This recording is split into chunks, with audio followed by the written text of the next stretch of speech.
O Senhor esteja conosco. Ele está no meio de nós. Proclamação do Evangelho de Jesus Cristo segundo Marcos. Glória a vós, Senhor. Naquele tempo, Jesus tomou consigo Pedro, Tiago e João e os levou sozinhos a um lugar à parte, sobre uma alta montanha, e transfigurou-se diante deles. Suas roupas ficaram brilhantes e tão brancas como nenhuma lavadeira sobre a terra poderia alvejar.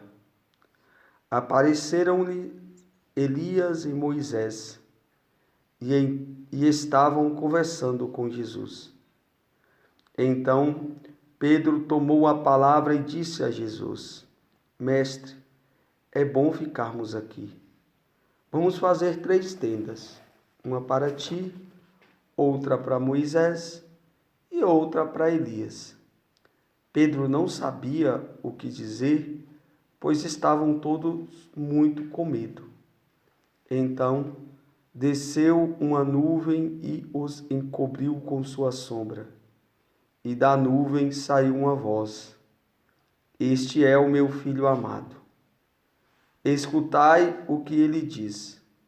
E de repente, olhando em volta, não viram mais ninguém, a não ser somente Jesus com eles. Ao descerem da montanha, Jesus ordenou que não contasse a ninguém o que tinham visto, até que o Filho do Homem tivesse ressuscitado dos mortos. Eles observaram esta ordem, mas comentaram entre si o que queria dizer ressuscitar dos mortos. Palavras da salvação. Glória a vós, Senhor. Louvado seja nosso Senhor Jesus Cristo. Para sempre seja louvado. Então, caríssimos irmãos, irmãs, nós que sempre temos a graça de poder ouvir a palavra de Deus e a oportunidade de pô-la em prática, nós somos de fato pessoas privilegiadas por conta desta grande oportunidade que Deus nos dá. Uma vez, Deus, sabendo, da nossa fraqueza, Deus conhecendo os nossos corações, Ele insiste realmente em nos alimentar. Como aquela criança, Não sei se vocês já tiveram a oportunidade de observar uma criança. Quem é pai aí sabe que uma criança, ainda com uma certa idade, precisa ficar forçando ela a comer. Você fica insistindo uma criança para comer. Muitas vezes você tem que até que esbravejar, dar uns gritos com a criança assim para ela comer. Olha aí, a comida que é algo essencial, na vida do ser humano para poder ter energia para fazer as coisas. E a criança, ela tem em si ainda esta incapacidade de entender que o alimento é algo necessário para a vida humana, você estando ou não com fome. Então, Deus também, Ele tem essa bondade com a gente, Muitos de nós, como crianças, às vezes rejeita essa comida. Muitos de nós, ainda como essas crianças, ficam falando: hoje eu estou com fome, não quero comer não. E o pai, ou às vezes a mãe, a mãe, ou às vezes o pai, não, você tem que comer, ontem você já não almoçou, hoje você vai ter que comer, nem que for um pouquinho. Isso acontece no contexto espiritual, quando o assunto é palavra de Deus. Agora você imagina uma pessoa que não tem o costume ou o hábito, ou não foi educada a ouvir a palavra de Deus diariamente, ou sequer de tempos em tempos, com certeza, essa pessoa está realmente, provavelmente, essa pessoa está na UTI. Por falta de nutrientes para poder sobreviver. Digo isso falando realmente desse alimento espiritual, que é a palavra de Deus, que tem como função alimentar a nossa alma. Né? Lógico que o alimento, né, o alimento espiritual é a Eucaristia, mas a palavra também faz parte desse alimento, esse complemento alimentar. Né? Assim como também, se uma pessoa come só arroz, ou só feijão, ou só um tipo de alimento, ela, com certeza, ela vai adoecer mais cedo ou mais tarde. Né? Então, nós precisamos ter esta consciência sobre a palavra de Deus. E termos realmente também esta visão que, como crianças, lá no início, a gente não queria comer e a mãe e o pai insistindo, brigando, né? E os pais até batem a criança para comer. Tem que comer, porque senão você vai adoecer. Se você não comer, eu não te dou isso. Se você não comer, eu não te dou aquilo. Né? E aí a gente observa que no mundo espiritual também não é muito diferente em relação a essa circunstância que nós estamos falando.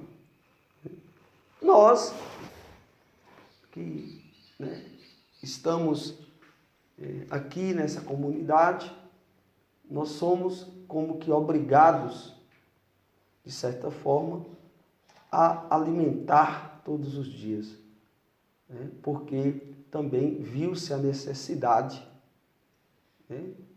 Pela experiência que o fundador dessa obra teve com Jesus, viu-se a necessidade realmente de se alimentar todo dia a fim de sustentar esta caminhada espiritual. Então, hoje, a igreja está celebrando, né, a transfiguração do Senhor. Mas por que celebrar a transfiguração do Senhor? Porque a transfiguração do Senhor é considerado, né, também como uma teofania. O que é uma teofania? Teofania é uma manifestação do poder de Deus. Né? É uma manifestação visível do poder de Deus. Uma teofania é quando Jesus brilha a tal ponto, né, de a sua roupa ficar tão branca, que nenhuma lavadeira no mundo consegue alvejar daquele jeito. Ali tem vários sinais, né, vários aspectos que a gente pode considerar uma teofania, porque também tem Moisés e Elias. Mas por que Moisés e Elias? Por que não foi Jeremias? Por que não foi Abacuque? Por que não foi Ruth mais Esther? Por que não foi Abraão, Noé? Por que foi Elias e Moisés? Porque Elias e Moisés estão representando os profetas e outro a lei. Né? Elias representa os profetas e Moisés a lei. E entre um e outro, o cumprimento das duas realidades. Né? O profeta e a lei unido em Jesus, para poder realmente nos mostrar como isso tem que ser aplicado na realidade. Até então existia uma confusão sobre essa circunstância de profeta e de lei. E Jesus veio realmente esclarecer para nós, nos dar uma claridade, nos mostrar na prática como que isso deveria ser aplicado. Né? Por isso os nossos olhos têm que estar fixos nas ações de nosso Senhor Jesus Cristo. Ele é o Senhor, Ele é o Mestre, Ele é o Rei dos Reis.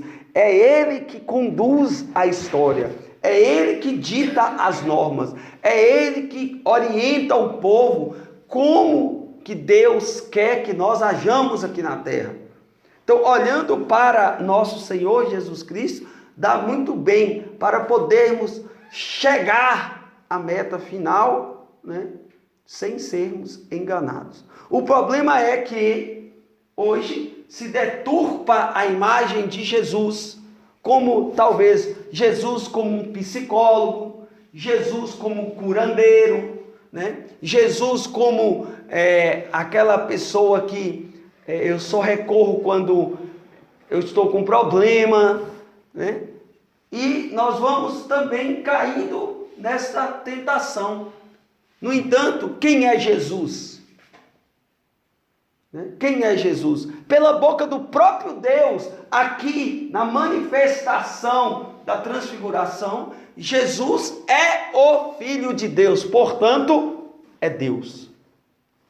Sendo Deus, Ele tem a capacidade de nos instruir, de nos mostrar, de nos conduzir, né, de nos alimentar. Como Deus, Ele tem o poder realmente de fazer com que nós não desistamos. Por isso, nós precisamos, né, aprofundar no conhecimento de Deus. E aprofundar no conhecimento de Deus significa mergulhar nas Sagradas Escrituras, meditar, porque é a partir, meus irmãos, da meditação é que se consegue realmente ir se desvendando os mistérios de salvação que já foram muitos revelados pela Santa Igreja e que a nós ainda falta essa compreensão. Na meditação, o nosso entendimento vai tendo a compreensão dos mistérios revelados pela Igreja. Caso contrário, nós vamos viver nas margens, na superficialidade, né? Porque não tem como nós entendermos, por exemplo, a leitura da profecia de Daniel, quando o profeta está tendo um sonho e está vendo, né, um homem de cabelos brancos como a neve, uma veste branca como a neve, e os cabelos da cabeça como lã pura, seu trono era chamas de fogo, e as rodas do trono como fogo em brasas. Né? Um cenário assim, se você for imaginar, até de dar medo, né? Você vê uma cena dessa, né, dependendo no grau de espiritualidade que você tem, a probabilidade de você sair correndo com medo. Mas o que parece é que é uma cena, né, de uma revelação do poder e da glória de Deus, daquele que vem para reinar, daquele que sempre reinou e realmente vem definitivamente estabelecer, né, o seu reino, definitivamente estabelecer o seu reino aqui na terra. Né? Com ele não existe realmente competição. Ele é o glorioso, ele é o Senhor, ele é o poderoso, ele é o vencedor de todas as batalhas. Né? Não existe ninguém que possa competir com este Deus que é forte e poderoso e que criou todas as coisas que estão aí no mundo visível e no mundo invisível. Tudo foi criado por ele a partir do nada. Né? Nós, para criarmos algo, nós precisamos de uma matéria. Se a gente quiser fazer um carrinho de boi, a gente precisa da madeira. Não, Deus não. Deus, se ele quiser um carrinho de boi, ele cria do nada. Por quê? Porque ele é poderoso. Ele pode. Né? Ele é o soberano, ele é forte. Né? Ele tem essa característica. Porque nós somos realmente criaturas. Né? Ele é o Criador e todos nós somos criaturas. Lógico, nós, pelo batismo, nos tornamos os seus filhos. Filhos amados. Né? Introduzidos ao corpo de Jesus. Isso é um privilégio, porque nenhuma outra criatura, né, tem esse privilégio de ter sido inserido no corpo de Cristo, né, a fim de se tornar um só com Ele. Por isso, na Santa Missa, a gente escuta o padre dizendo, em todas as Santas Missas, fazer de nós um só corpo e um só espírito, né? Então nós nos tornamos um só corpo e um só espírito com Cristo Jesus, uma vez que nós fomos criados à sua imagem e semelhança. A imagem e semelhança de Deus, nós fomos criados. Então, na leitura do livro de Daniel, né, aonde nós estamos realmente celebrando a transfiguração do Senhor, é uma revelação do grande poder que Deus tem, né, da soberania de Deus. E essa soberania não é só sobre o espaço, o tempo, não é sobre umas coisas, não, a soberania é sobre tudo, é sobre eu e você. Enquanto nós não tivermos consciência que nós devemos deixar Deus reinar em todas as áreas da nossa vida, dificilmente, olha, preste atenção, dificilmente nós conseguiremos cumprir a meta que nos foi imposta. Enquanto nós ficarmos com resistência em algumas áreas, né, como nós tivéssemos domínio em certas áreas da nossa vida, não vai funcionar.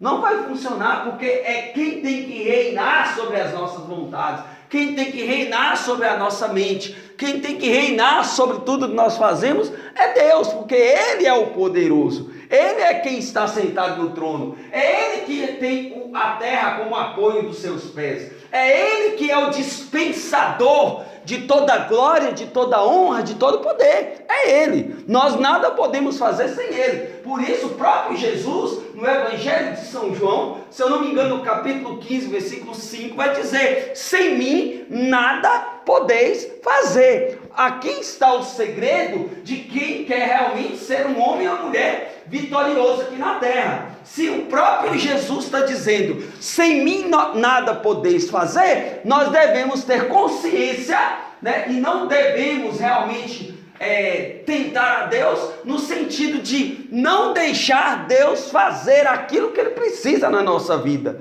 né? O mais difícil é você deixar Deus fazer aquilo que Ele precisa fazer e não o que eu quero que Ele faça, porque existe um conflito terrível entre aquilo que eu quero que Deus faça e a verdade daquilo que Deus quer fazer. Aí que mora o problema. Por quê? Porque o que eu quero que Deus faça está a partir de uma ótica humana, a partir de um desejo humano, a partir de uma realidade humana. E o que Deus quer fazer é diferente, é eterno. Não, a gente não pode ver, e por isso, na maioria das vezes, é incompreensível a razão humana. Por isso nós temos dificuldade de caminhar, por isso nós temos dificuldade de chegar até Ele, por isso nós temos dificuldade de tocar na sua glória, na manifestação do teu poder. Por quê? Porque nós somos pessoas limitadas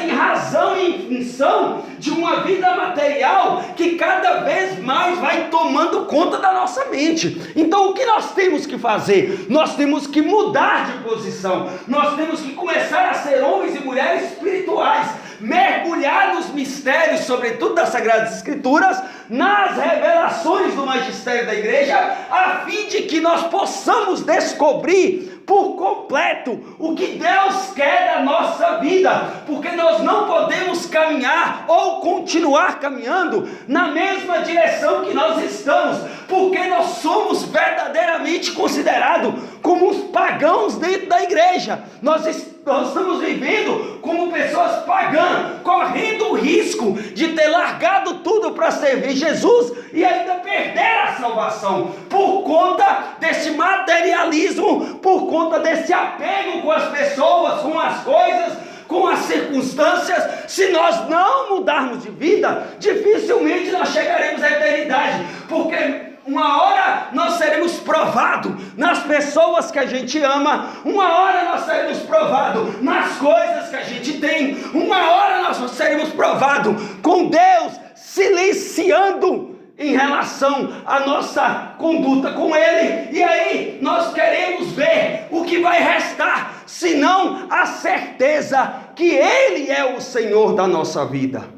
Ele é o Senhor da nossa vida, que eu não preciso sentir nada, que eu não preciso de resposta de alguém, ou não preciso de algo, porque eu cheguei num nível onde só Deus me basta.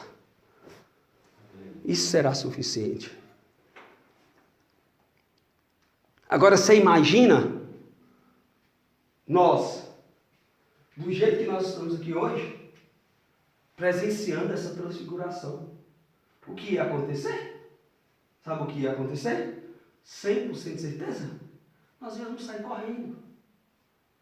Nós íamos sair correndo. Por que nós íamos sair correndo? Porque nós somos pessoas mundanas. Porque nós não temos uma visão espiritual das coisas. Tanto é que Pedro, quando ele disse assim, olha Senhor, vamos fazer 3 tendas. Esqueceu até dele. Pedro, Tiago e João estavam lá. Por que nós vamos fazer 4 tendas? Uma para o Senhor, uma para Moisés, uma para Elias e uma para nós. Ele estava tão com medo, tão assustado com aquilo que ele estava vendo, que ele nem sabia o que ele estava falando. Quem está dizendo isso aqui é a Sagrada Escritura. Ele nem sabia o que ele estava falando. Senhor, vamos fazer 3 tendas, uma para o Senhor, uma para Elias e uma para Moisés. A palavra diz que eles estavam tão assustados, tão com medo, que Pedro nem sabia o que estava falando. Por quê? Porque o olhar de Pedro para aquela cena é um olhar mundano, um olhar humano, mundano, de pessoa ainda que não teve acesso total à revelação. Não teve acesso total à revelação. Por graça de Deus neste dia, lógico, eles ouviram, eles viram aquela nuvem descendo, e de dentro da nuvem, dessa teofania, dessa manifestação do poder de Deus, de dentro dessa nuvem, eles ouviram a voz, este é o meu filho amado. E o que mais que aconteceu? Obedeção. E nós estamos obedecendo? Nós estamos obedecendo? Não! Mas por que nós não estamos obedecendo? Sabe por quê? Por um simples motivo.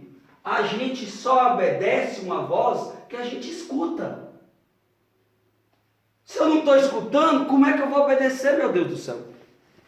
Se eu não consigo escutar a voz de Deus, como é que eu vou obedecer? Se eu não leio as Sagradas Escrituras e não vejo Jesus dizendo, por exemplo, no Evangelho de Lucas, capítulo 10, no versículo 25 seguinte, que é o Evangelho que rege o nosso carisma, se eu não leio o Evangelho de Lucas, lá no final do Evangelho, aonde Deus está dizendo, vai e faz a mesma coisa, e nós estamos fazendo o quê? Aonde? Como? De que forma nós estamos fazendo? Se a gente não lê as Sagradas Escrituras, aonde Jesus disse, olha, no Antigo Testamento, era olho por olho, dente por dente, agora não vai ser mais assim. Agora eu vim dizer para vocês que a situação é diferente. Quando alguém lhe der um tapa na cara, vira o outro para ele bater. Como é que nós estamos obedecendo se a gente não medita o que quer dizer isso? Se a gente não entende o que quer dizer isso? Se a gente não está nem aí com isso? Se a gente está mais preocupado com isso, com aquilo outro, que as coisas vão, né, se desfazendo. Então, meus irmãos, chega uma hora, e graças a Deus que chega, porque se não chegasse nós estávamos lascados, que a gente tem que entrar naquele esquema aqui do mundo, onde as pessoas dizem, olha, você tem que tomar vergonha na tua cara. E é verdade, isso se aplica ao mundo espiritual. E quantas pessoas precisando tomar vergonha na cara dentro da igreja? Quantas? Desculpa, com todo o meu respeito, de bispo, de cardeal, abaixo, né? Até nós chegar lá que somos leigos, tem muita gente precisando tomar vergonha na cara. Muita gente. Tomar vergonha na cara não é um palavrão, não é falta de respeito. Tomar vergonha na cara é pedir Deus a graça de entender como nós devemos viver. Não é viver do jeito que nós achamos que é, não. Eu acho que é assim. Dentro de uma comunidade como essa, por exemplo, nós temos pessoas que cada um quer viver do seu jeito. Por quê? Não é porque eles querem viver, não. É porque quando eu falo uma coisa, ou o formador falou uma coisa, a pessoa, como é que você entendeu isso? Eu entendi assim. O outro, eu entendi assim. Peraí, meus irmãos, vamos lá. Espera aí. Calma aí. Eu falei algo que deveria ser compreendido de uma maneira só e cada um interpretou do seu jeito. Por quê? Por quê? Me diga aí por quê. Porque as pessoas, elas ainda não conseguiram captar qual é a mensagem do Senhor para aquilo. Jamais o Senhor vai mandar fazer uma coisa, me desmandar, e mandar fazer outra coisa, desmandar. Jamais. Então, o que falta realmente é esta obediência a Deus. E uma obediência pedida pelo próprio Deus. Olha, Deus apareceu na nuvem aqui na transfiguração e a voz não foi direcionada para Jesus. Este é o meu filho amado. Meu filho, me obedeça. A voz foi direcionada para os apóstolos que estavam lá. A voz está dizendo, ó, este é o meu filho. Este é Deus. Foi eu, que coloquei ele aí. Obedeça. Obedeça a sua voz. E nós estamos obedecendo? De jeito nenhum. O que está acontecendo hoje, a fumaça de Satanás entrou na igreja. E quem disse isso não foi eu, é o Papa Paulo VI. A fumaça de Satanás entrou na igreja. E o que acontece? Hoje, cada um quer cuidar da sua própria vida, mesmo dentro da igreja. Que não tem isso, que nós somos livres, que cada um pode pensar o que quiser. Então hoje o que se vê na igreja? E isso, quando eu falo igreja, estou falando igreja universal do mundo. Hoje tem igreja que está brigando com o Papa para abençoar casais homossexuais. Tem igreja que aprova o aborto. Tem igreja que libera a maconha. Isso tudo como fruto de uma fumaça de Satanás que entrou na igreja e que quer seduzir a mente humana e quer moldar uma igreja mundana. Moldar uma igreja a partir de conceito humano. Como nós muitas vezes fazemos com a nossa vida. Nós queremos basear a nossa vida baseada em conceitos humanos. E por isso muitas vezes nós nos enganchamos. Nós ficamos aí sofrendo sem entender por que estamos sofrendo. Porque o sofrimento nunca vai ser problema. Nunca. Nunca. Essa história que sofrimento é problema, isso é coisa de gente mundano. O sofrimento ele só se torna um problema quando você não tem entendimento da causa e da circunstância daquilo que você está sofrendo. Uma vez você tendo entendimento do seu sofrimento, o mínimo que pode acontecer é você aprender com aquilo. Se você causou um sofrimento, eu traí minha esposa e agora eu estou sofrendo. Esse sofrimento é um meio que você vai usar, uma ferramenta que você vai usar para não trair mais, para não fazer isso mais. Pronto. Se a mulher vai voltar ou se não vai, é outro problema. Porque todo erro, todo pecado tem sua consequência. Mas eu preciso aprender, meus irmãos. Nós precisamos aprender com os nossos erros. E mediante ao sofrimento que a gente passa em relação a alguns aspectos da nossa vida, nós não podemos ficar fugindo do sofrimento. Pelo contrário, nós devemos parar diante desse sofrimento, meditar sobre esse sofrimento, e a partir desse sofrimento, reconstruir a nossa história, reconstruir a nossa vida. É assim que se faz. E é assim que tem que ser. Quando os apóstolos ouviram esta voz de Deus, dizendo, obedeçam, em tudo que ele falar, obedeçam. O que acontece? A nuvem imediatamente saiu. as coisas voltam ao normal. Porque o que os discípulos precisavam ouvir, eles ouviram. O que é que Moisés, Elias e Jesus estavam conversando? Ninguém sabe. Porque nós não precisamos saber de tudo. Nós não precisamos saber de tudo. Quem quer saber de tudo só vai se lascar. O curioso só se lasca. O que nós precisamos saber, Deus vai falar. E o que é que nós precisávamos saber diante daquela manifestação? Duas coisas nós precisamos saber. Que Jesus é Filho de Deus e para a gente obedecer a Ele. Ponto final. Gente, não existe outra coisa que a gente deva fazer aqui na Terra. Não existe outra coisa que a gente deva fazer aqui na Terra. A não ser reconhecer que Jesus é o Filho de Deus e obedecê-lo. Ponto final. Eu serei uma pessoa extremamente realizada, mesmo mediante a tantos problemas que vão aparecer na nossa vida. E digo mais, vão sempre aparecer. Vão sempre aparecer. É um motivo de você comungar diariamente, um motivo de você adorar Jesus, de rezar o texto, de ouvir a palavra de Deus, de ler a palavra de Deus, de meditar, de fazer caridade. Isso não te isenta de um problema. Pelo contrário. Isso vai te ajudar realmente a superar tudo aquilo que há de vir pelo caminho.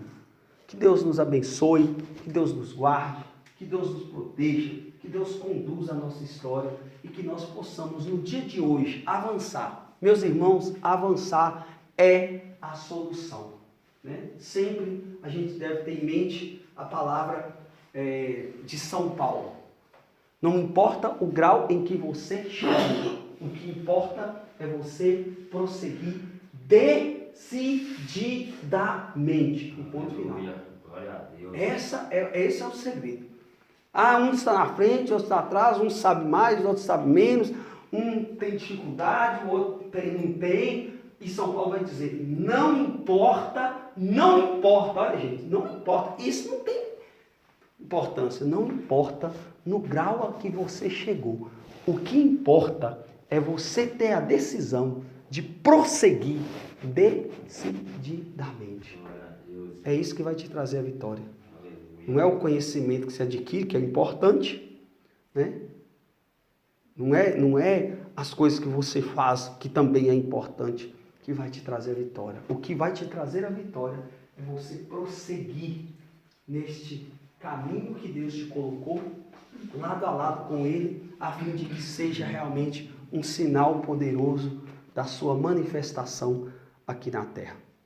Louvado seja nosso Senhor Jesus Cristo. Então vamos apresentar, meus irmãos, a Deus as nossas preces, as nossas